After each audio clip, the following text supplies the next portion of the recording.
Japan has told the World Trade Organization that controls on exports to South Korea are based on national security, not an embargo, and not appropriate for discussion at the WTO. Its statement comes as its move to restrict export controls over South Korean goods has become increasingly likely, after a review of public comments revealed major support for the government's plans.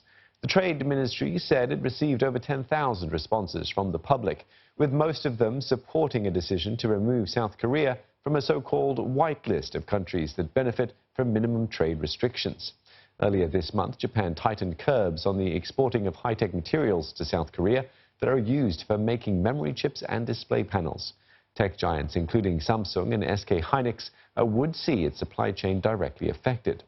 Other firms, including Apple, a major customer of both those South Korean firms, would also see disruption and delays. Tech industry groups in the US sent an open letter to Japan and South Korea, calling for a quick resolution to their dispute, arguing that the trade row could cause long-term harm to companies within and beyond borders. If South Korea is dropped from the whitelist, Japanese suppliers will need to seek government approval to export to South Korea. That process could delay and disrupt supply chains for hundreds of South Korean companies. South Korea called on Japan not to drop it from the list, arguing it would undermine their decades-old economic and security cooperation and threaten trade.